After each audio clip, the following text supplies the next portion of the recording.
Therefore, we saw a continued strength in euro. Also, Trichet wanted a strong euro here against the U.S. dollar because it's a way to stem inflation, because it makes exports more expensive. Therefore, there'll be less capital inflow. Our trade balance, it'll show a decline in trade balance, which will stem inflation to a certain degree. So stronger euro stems inflation.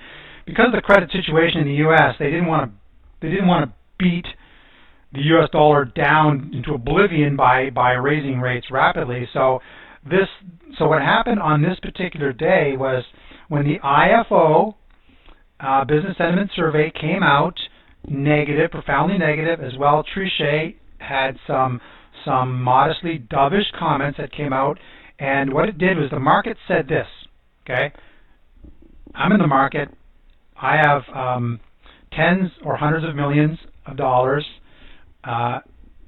which I use to move in foreign currencies as it relates to fixed income or equity positions or what have you, but I decide that, you know what, they are going to put rates on hold in the Eurozone, or they may even cut rates as soon as or before the end of the year. Based on the economic data that comes out, they're going to cut rates. As well, in the U.S., they've been cutting rates, but that is going to start to slow, and they may start to stabilize on their loosening policy. Therefore, the euro will have a start to price in now what it anticipates for the future. So therefore, they sell euros. Okay, the market starts selling euros now. That's why we saw this collapse. That combined with, of course, we are watching the technicals, and that's not a focus of today's presentation. However, that's why the euro has taken this fall in the near term. They are pricing in now what they anticipate for the future. Okay? Hopefully that gives you a good visual representation of what's happening. Back to the presentation. Here we are. Let's have a bit of a larger view on what we've just talked about. This is an old chart. It's a pound-dollar monthly chart. So each candlestick represents 1 month. We have seen, the pound rally against the U.S. dollar. You see this pullback as the pound was rallying, as were other currencies, leading into from 2000 to 2005, when price was right here. When price was in this range right here, you had an economic forum where every PhD economist at the forum said the U.S. dollar is from now forward going to fall into oblivion. Okay? There was literally consensus, majority consensus, or almost full consensus. Well, when the U.S. started to raise rates in the fall of 2004, capital flows started to move into U.S. dollars. Therefore, we saw the U.S. dollar rally for the entirety of 2005 as the Fed raised rates some 18 times, or I don't remember the exact number, but some 18 times. Okay, so the U.S. dollar rallied during that entire period. Gold and its relationship with gold, that's another story I'd love to share with you, but it's for another time. And then, of course, the economic scenario changed, and we've seen, the U.S. dollar sell off. But this is largely an interest rate response here. Okay? I just want to give you a visual as to how that works. Now, let's look at the euro-U.S. dollar. The chart looks very much the same. Okay? Flipping back to the pound dollar monthly. Okay, there's the pound dollar. Here is the euro-U.S. dollar. Looks very much the same. 2005, we saw a rally as the U.S. began to aggressively raise rates, aggressively and methodically. Every rate announcement, they were raising rates. And I think there was an interim rate there as well, an aggressive interim rate between Fed meetings. as well, where there was a raise in rates. So look at how the currency responded to the raising of rates. Let's cover this in more detail. Now, let's look at, now, we're going to get in a little bit later on in the webinar, we're going to get into the section on how the large hedge funds who are managing $5, 10, $20 billion, the financial institutions and the traders managing significant amounts of money, how they use this information to determine the flows from one currency to another, and how the interest rate spreads relate to the movement of their assets. This is a picture of interest rate spreads as it relates to the Canadian dollar. Okay? So the red line here represents the US dollar Canadian dollar currency pair. So the red line is declining, therefore the US dollar is declining in value against the Canadian dollar, or the Canadian dollar is rallying. The blue, or whatever color that is, you know, I'm a man, so I'm colorblind, so it's like kind of a greeny, bluey, whatever, turquoise, whatever color that is. The women can help me with this one. But that bluish line is falling, and what it represents is it represents 2-year bonds and 2-year treasuries, 2-year Canadian fixed income against 2-year treasuries in the U.S. The relationship between the two, okay? Because the 2-year notes will represent, is most closely related to the overnight rate, the changes in the overnight rate and the interest rates. So therefore, as we see, so this is the spread between the two, the difference between the value or the yield on a 2-year in Canada and a 2-year in the U.S. And what they do is the bond markets will price in advance what they anticipate the central bank to do. So as the bond markets, the spread starts to narrow, okay, which means the Canadian dollar, you're getting, the market is perceiving that the Canadian dollar is going to give more yield than the U.S.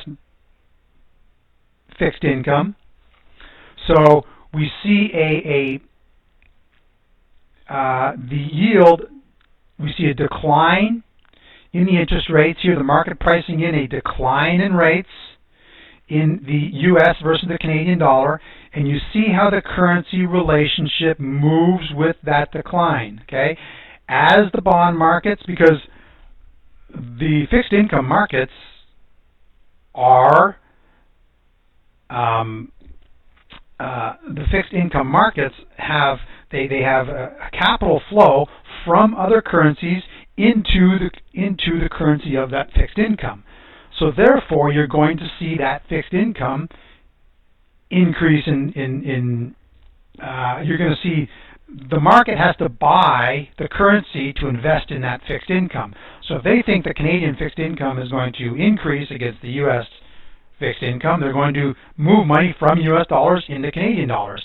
And that's what they've done here. As the bond markets perceive a change, the currency market is going to respond accordingly and increase in value. Okay? So we've seen an increase in the Canadian dollar. Here it went excessively here. But we see the relationship between the yield spread, and the value of the Canadian dollar to the U.S. dollar. So here what happened is very, very interesting, because as the Canadian dollar spiked really aggressively against the U.S. dollar, this was an aberration or a deviation from the fixed income. The reason why this deviation occurred was there was an aberration in the marketplace where the entire marketplace was just a large string of negative economic data came out in relation to the U.S. dollar that just there was an oblivion of selling of U.S. dollars, and therefore the Canadian dollar, of course, was one of the beneficiaries of that. Therefore, we saw an aberration, an aberrant spike, and increase in the value of the Canadian dollar. Then we saw it correct itself quite aggressively. Okay? Let's look at the Euro 2-year versus the US 2-year interest rate spread. The pink line is the Euro and US dollar, the yield spread between the two. So as you can see, the yield spread moving in favor of the Euro, and this navy blue line represents the valuation of the Euro against the US dollar. So here we see yield spread on this axis, and here we see the valuation of the Euro US dollar spot rate. So we see it move from 118 up to, at the time of this screenshot, 138, 140. It's an old picture, I guess. But you see the relationship between the yield spread, and I know you're going to ask me at one point, well, how do I find out about the yield spread? How do I know that this change is taking place? Don't worry, we're going to get to it, folks. We need to do some wax on, wax off first, okay, and make sense of this before we move into the next section. So we see the relationship between the increase in valuation of the Euro, selling of US dollars, as we see Euro rates increase and US rates decrease. Okay? You with me?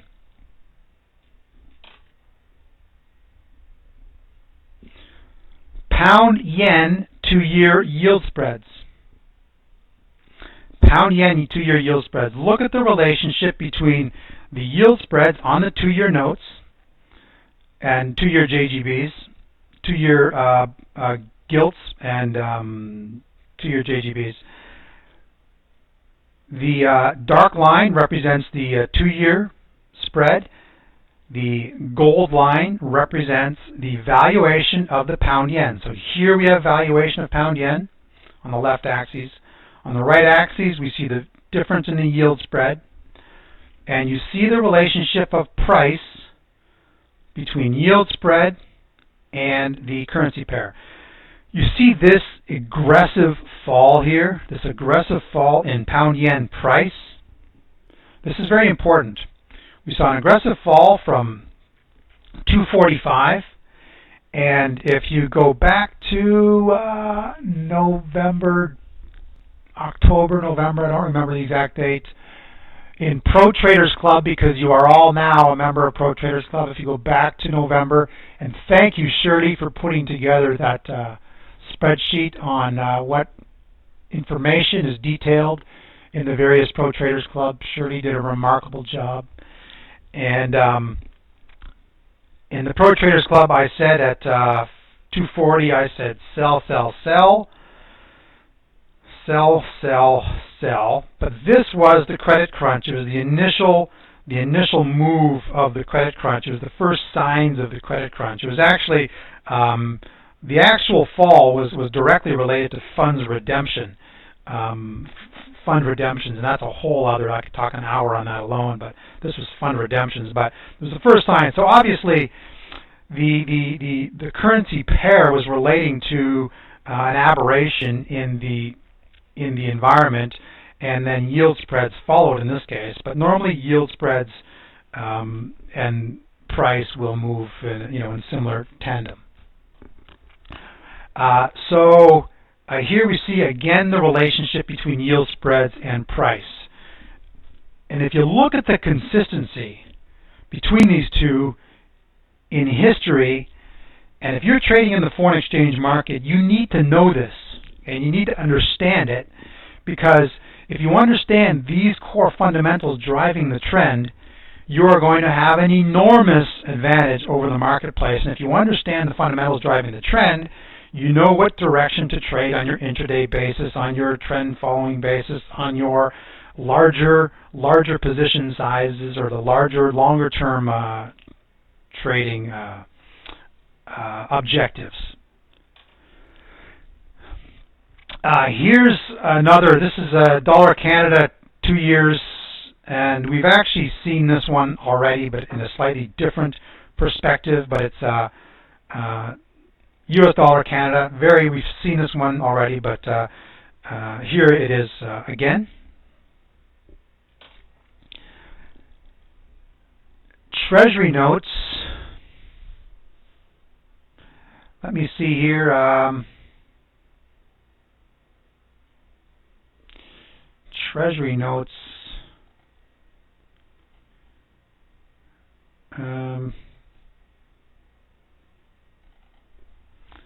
Sorry, folks, I got lost for a second. This is the 10-year. Sorry, it's the 2-year. It's the 2-year note against the U.S. dollar. It's the value of the 2-year note. Now, I don't want to get you too confused with this. For those of you who don't follow treasuries too closely, this is the price of the note. The yield would be moving the same, but look at the difference between the price of the note. So price and yield the charts are opposite. So if this was yield, it would be going down in the same angle. So, but look at the difference as the market prices up the 2-year note. The yield on the note is going to fall. Okay, so the yield or the interest on the note is going to fall. So I just want to show you the absolute direct relationship in the price of notes versus the movement of the U.S. dollar. This is the U.S. dollar futures contract. Okay, so just wanted to show you that quick relationship.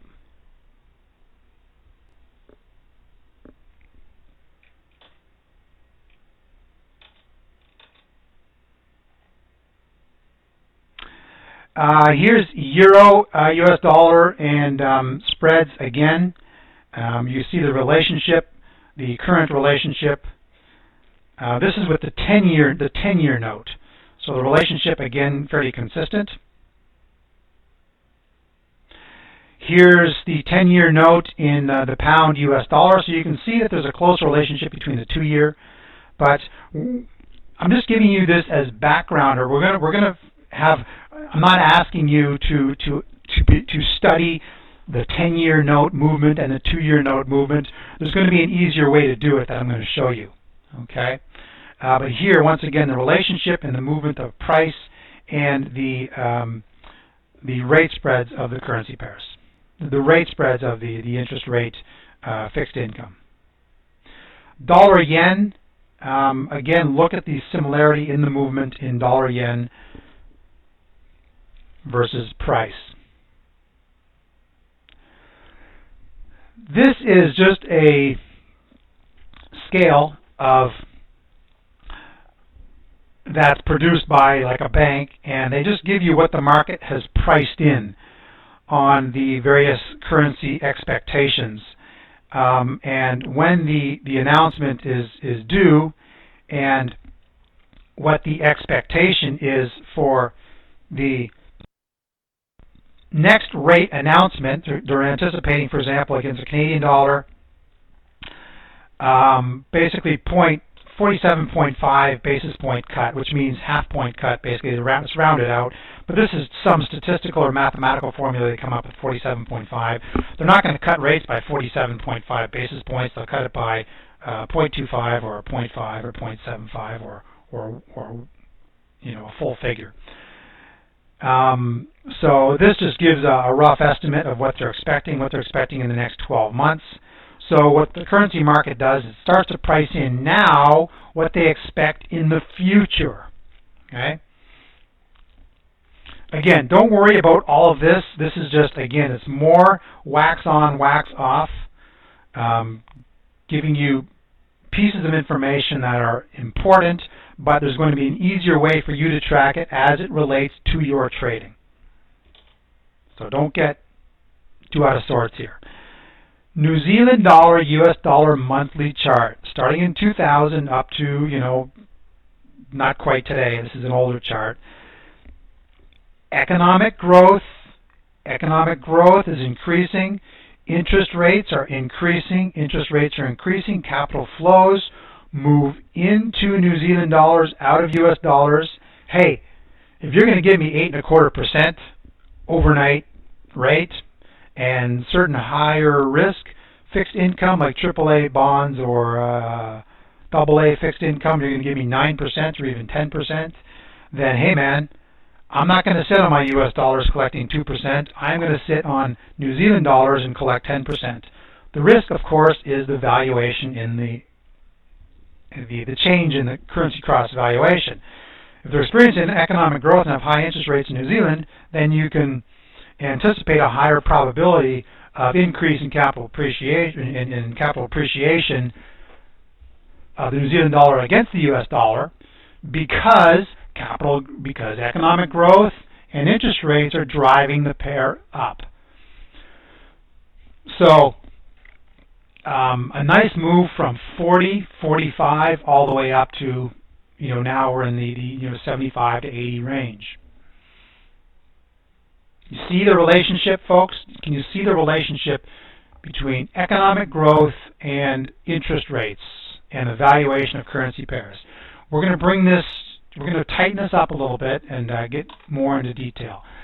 So how do I use interest rate spreads to make money? Well, we're just going to give you, once again, some bullet points to help further your understanding on this before we get down into the economic reports and the bank traders and fund managers and the nitty-gritty of what they're looking at.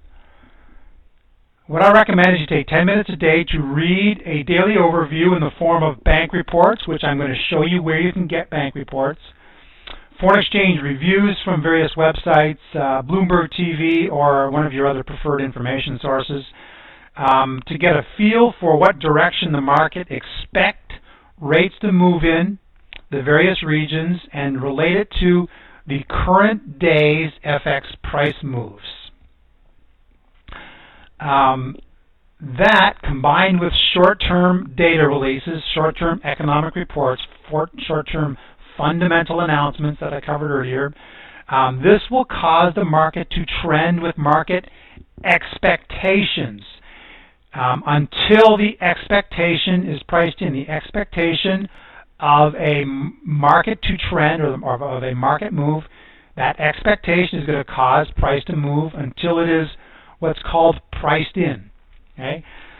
The market will often hold rate expectations as the underlying fundamental driver.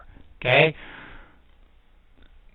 And there's going to be a lot of noise in there along the way while the market prices in the expectations. It can also be distracted by the latest on vogue key economic driver or key economic report. But recently, we obviously see a very strong focus on interest rates. It's an interest rate focused environment right now, as we saw the euro respond as it has. And the trends have been heavily influenced by interest rate spreads.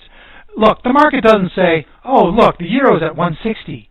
I just think 160 is just too high. It can't go any higher.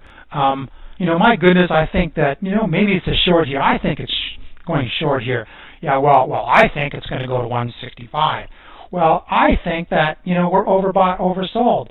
Well, I think that, it's going to go to 170. You know what? I don't care what you think. We need to watch what is the underlying driving factors in the marketplace and look for hints of what the market is going to do to respond, to how they're going to respond today to what they expect in the future. If we are traders and we fix ourselves in beliefs or what we think, that is going to interfere with our ability to see things in the charts that are giving signs of reversal in combination with understanding what the fundamental drivers are and understanding what is happening in the banks and the financial institutions and where the capital flows are going and why. Because if the large funds are moving money, they have a very strong fundamental reason as to why they're moving so much money in such a direction. And that's what we're going to cover today. Okay? So once rate expectations are relatively priced in, once rate expectations, okay, They anticipate that the Eurozone is now maybe going to cut rates maybe in the fourth quarter, so they are now starting to pull funds out of the euro. Last I looked, it's April, and if they're expecting rates to be cut in October, November, December, they're pricing it in now in April. Okay, so when the rate cut comes, the market's already priced it in. Okay. So, once rate expectations are relatively priced in, the reports will tell you so, as we saw this week. Then keep an ear to the ground for the next shift. Okay? Other factors affecting exchange rates. Actually, what I'm going to do is we're going to move into bank reports now, and we'll go back to other factors affecting exchange rates later. Hey, Elwin, you need to remind me to go back to other factors affecting exchange rates at the very, very, very end, okay, as we start to bring this into conclusion. So in about, 4 hours from now. Ellen, you listening? Okay. Let's change gears.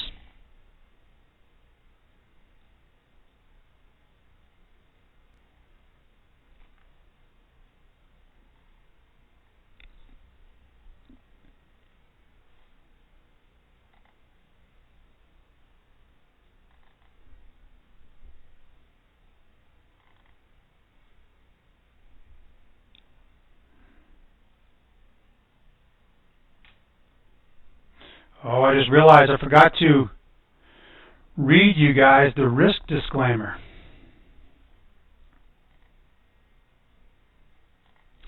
But I want to say that foreign exchange trading entails significant financial risk, and you should be careful out there. I forgot the risk warning.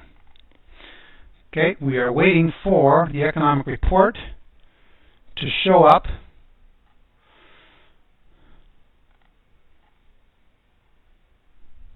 I don't see it yet. We're going to need to change.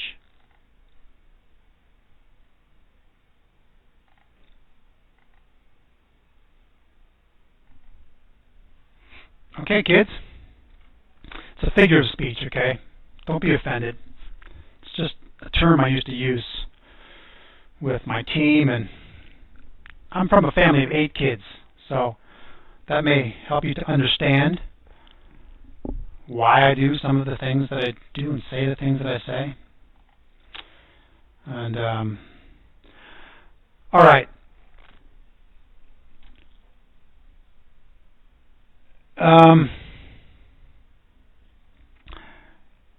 Jim, you okay with this? You can see this. You guys should be able to see this okay? It says opening views. All right. Should be able to see it in pretty good detail.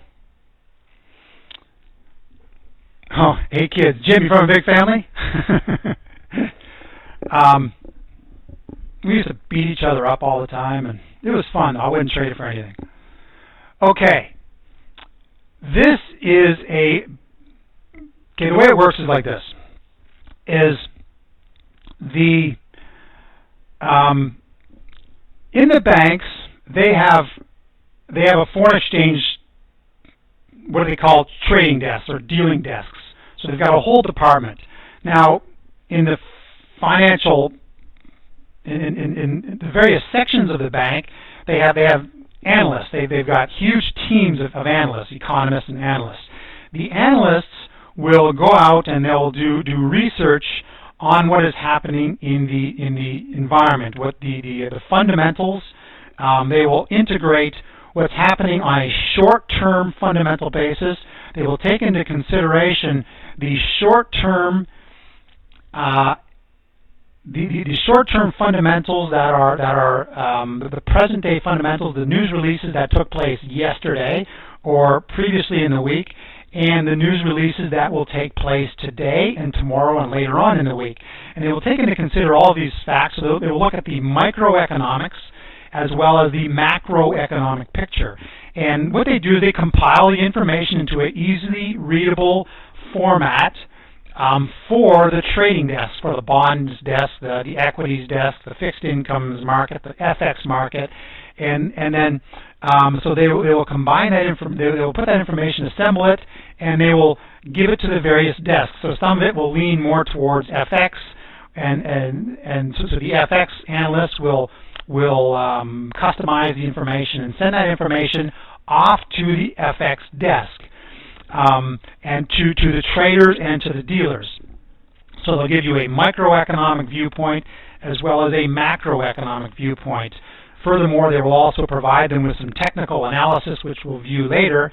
But what the trading desk will do is this: there are two core aspects of the FX department. Of course, you have private banking, which private banking is individual private banking clients who hold their assets with the bank, and their assets are diversified maybe into various regions, into various investment vehicles in a nice balanced portfolio. Then you also have the institutional clients or the investment banking clients, and investment banking are structured funds, structured products, structured investment vehicles, and teams of people that go out and they determine how much of what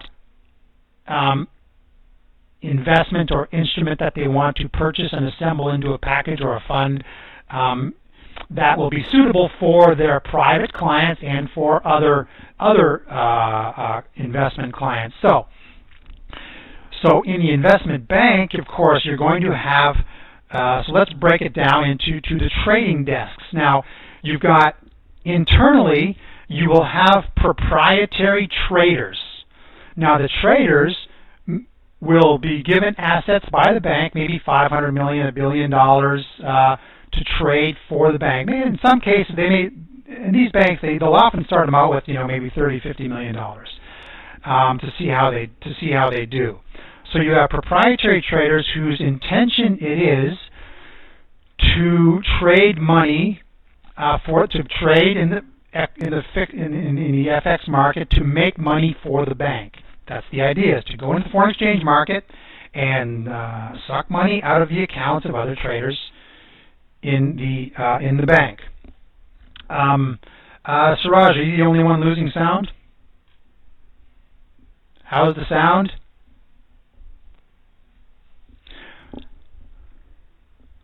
Okay, we're okay with sound. So the proprietary traders, they will be FX traders, and it is their sole intention to extract money out of the FX market by making trades similar to how we trade, using a combination of technical analysis and the fundamental aspects.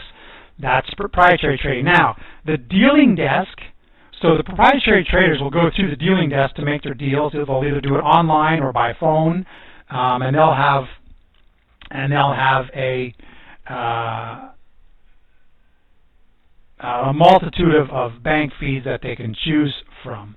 So the dealing desks, these are foreign exchange dealers. So the dealer will have a private client, and the dealer will have private clients. Let's say they may have a private client that's a hedge fund. They may have a private client that's just an individual trader who's trading for themselves. They may have a private client that's an institution who needs to exchange make moves from one currency to another to make a transaction, like a business transaction, whether it's speculative or not, just to make a simple transaction. So what they do is this: is these reports, these bank reports, will be sent out to the private clients who deal in FX, to the proprietary traders, to the corporate traders who are making FX transactions. These reports will be sent out to them to give them a microeconomic view as well as a macroeconomic view. Now, let's relate this to what we discussed earlier in terms of interpreting the data and making FX transactions as it relates to the view of the banks and the analysts in the FX market, and the actual, which is an indication of the global financial markets, because the research reports that come out of this bank are fairly consistent with the research reports that are going to come out of the other major financial institutions. So let's look at, this is a report assembled by the analysts at a specific bank. And we're going to look at various banks, and I'm going to show you where you can get some of these reports, because this information is becoming more and more freely available. If you are a private client at a large private bank or institution, you can make a request to access their economic reports. And let's walk through now. This is where it's going to get really down to the nitty-gritty. So I hope you guys are with me. Hope you guys with me. Another indication of a potential sound issue. Christoph, you got sound? We got sound? Okay. Okay, sorry. So let's walk through this. Now, let me get out a marker.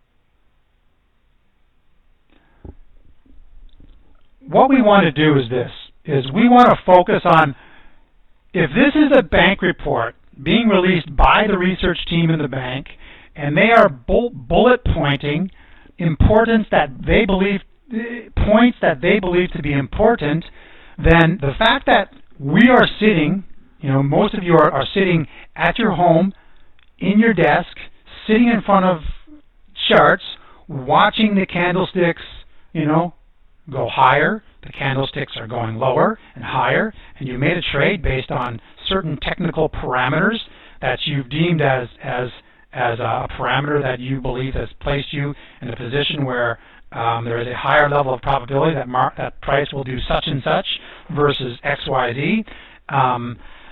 You need to understand that this is the information that is being released in the marketplace that the market views as important.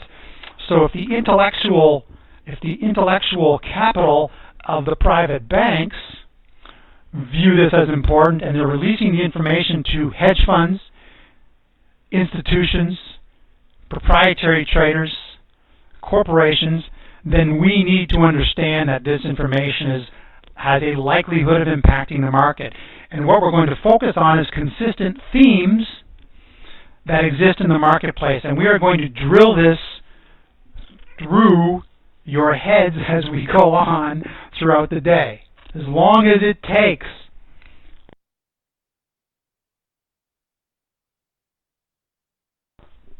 Okay?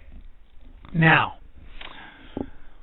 here's an important, what this does is it gives opening views, all right? So this is North American edition.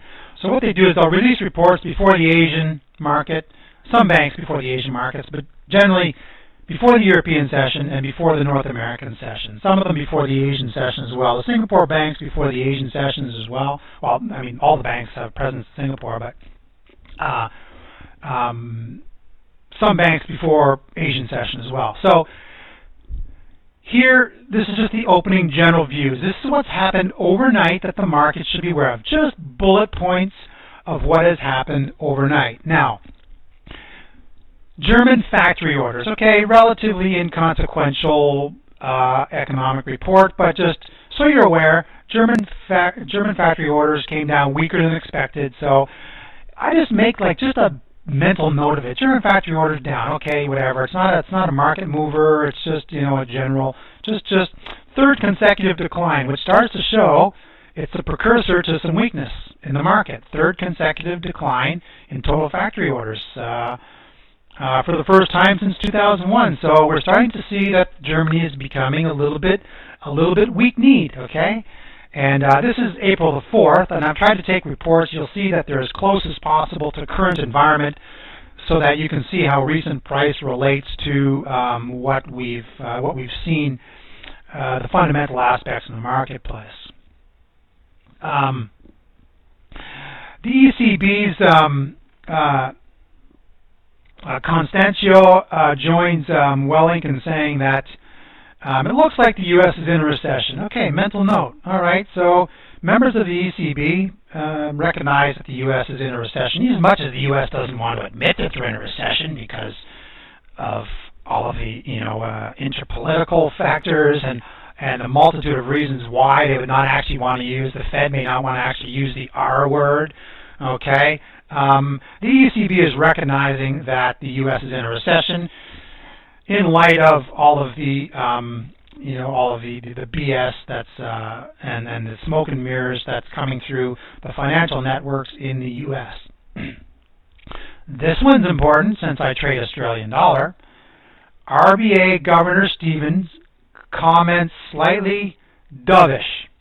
Okay, RBA, Reserve Bank of Australia, Governor Stevens, his comments on the economy were slightly dovish, which means that he's starting to get a sniff of weakness in the economy.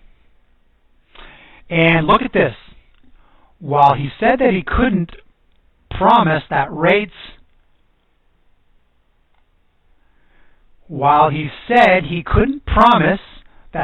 might not rise again, households are feeling the pressure of interest rates and price, GDP and employment growth, economic growth, GDP, inflation, okay? And employment growth will slow. Okay, well think about it. For every action, there's an opposite reaction. So as interest rates rise, because there's strong economic growth, as interest rates rise, and this is what I'm telling you is this, as I interrupt myself, I'm telling you what us fund managers, what us CTAs are thinking when we're making trades in the foreign exchange market. Okay? And if fund managers are dealing in $500 million, $1 billion transactions and are moving price, you need to know it. Okay? You need to know it, and you need to know why. Because if that's the direction of capital flows, and if you're trading technically, probability-wise, you need to trade in the direction of the capital flows. Okay? Now get this. Right? Sorry I'm pointing the finger at my screen, but I'm just doing it because I care about you. This is very important. You won't get this anywhere else. Now, RBA Governor Stevens comments slightly dovish. Dovish means that it's when the market interprets something as dovish. What that means is that hawkish means that they have an aggressive outlook to stem inflation, which would mean that they're more willing to increase rates than to keep them on hold or decrease rates. So while he said he couldn't promise that rates might not rise again, okay, although he's dovish, he's not promising that they won't rise again. Households are feeling the pressure of interest rates and price. GDP and employment growth will slow. So in Australia, although rates have been increasing there, the overnight rate has been increasing, so are mortgage rates. So the housing boom, housing valuations have increased considerably. Therefore, as housing valuations increase, people feel richer, they spend more money, growth is strong, income is good, employment is strong there, wages are good, so people will spend more money. But as people, now what's going to happen when it's 10% on a mortgage? So the housing market will start to decline.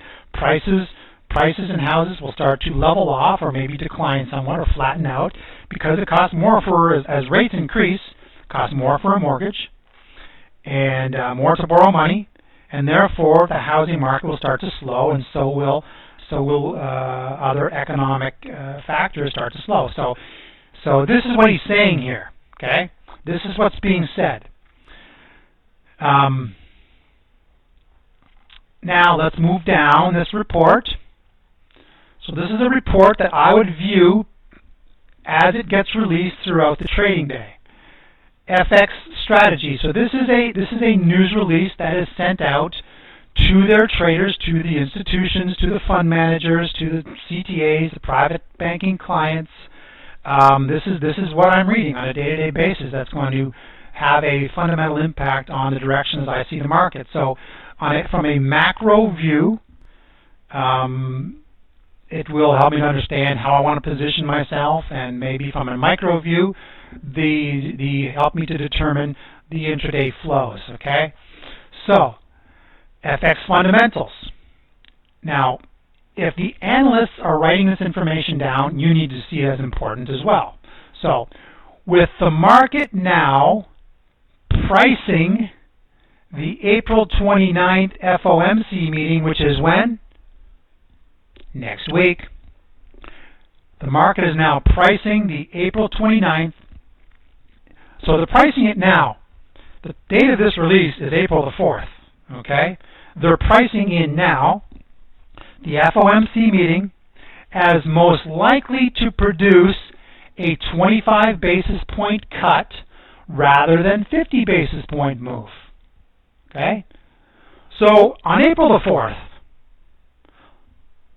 the analysts are saying, look, based on the bank pays these people hundreds of thousands of dollars, and a combined wages of all the analysts, millions of dollars, and I can access it for free, being either a member of the bank or finding these reports through various sources, which I'll show you. If I can get it for free, and I'm accessing these reports, and this is the view of highly paid analysts, although because this is trading, it's not 100% because nothing is 100% in trading. It is not a holy grail. It is not the golden globe. It is not the be-all and the end-all. It is not absolute. It needs to be interpreted, understood, and digested, and you make the decision based on your own independent thinking. So, hope you don't mind me interrupting myself from time to time. With the market now pricing in the April 29th FOMC meeting as most likely to produce a 25 basis point cut rather than 50 basis points, okay? Therefore, because they're only cutting 25, they're anticipating a cut of only 25 rather than 50. Only 25 will give the Fed more room to move in the future if they need to. So the market's going to say, okay, there's a slowing in the rate cuts in the U.S. Therefore, this could start to lend a hint to support for the U.S. dollar because the market's already priced in a 50 basis point cut by selling U.S. dollars. Now, if it's only going to be 25, then the rate differential is going to narrow. And if it's only going to be 25, then we may want to start easing off on our U.S. dollar selling or slow down on our U.S. dollar selling. Well, how is that reflected in our chart, which I'll show you at the end of this before we move on. Okay, today's employment report looked to be towards a weaker number, okay, which is going to, today's employment report is also going to have an impact on how the market views what the rate cut is going to be, okay. Even a negative 25K number, and this is before this month's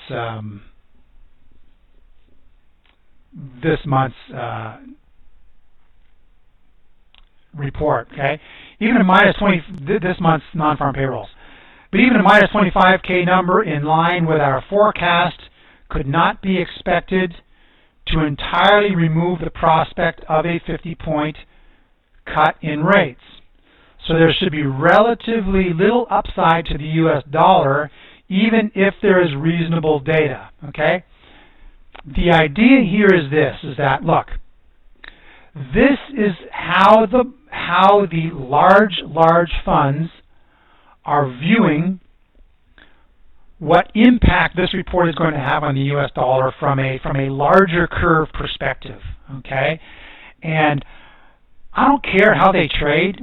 I want to know what other people are thinking, how they're thinking. I'm interested in how they're thinking.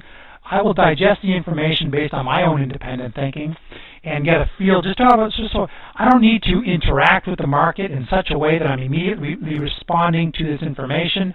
I need to know sort of what the market flow is thinking, what the sentiment is, what the perspective is, because perspective impacts emotion. Okay? Perspective impacts the fear-greed oscillator, the fear-greed response.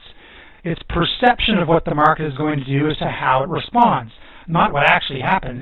What actually happens is the emotion that is stimulated after the end result. Okay, so I'm just interested in what they're thinking. So FX trade of the day, long euro pound, and we talked about one of the key factors on an intraday basis. M&A activity is more an intraday factor, and it's very difficult to determine M&A flow.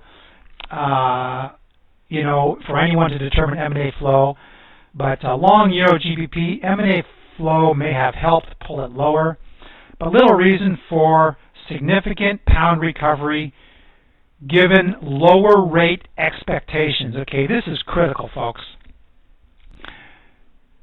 Understand this, that this bank and these analysts are saying go long euro pound because in Europe rates are on hold and potentially rising.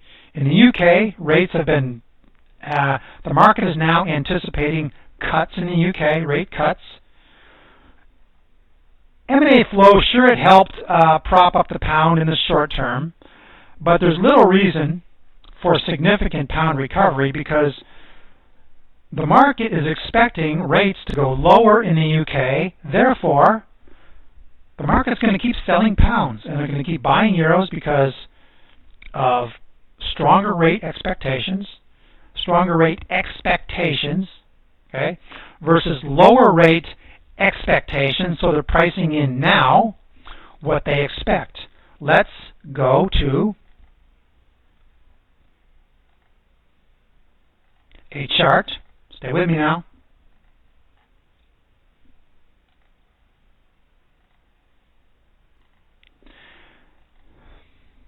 This is a Euro-US dollar chart, and moving back to that was an April 4th report, okay? And here's April 4th here. Yeah, April 4th is right here.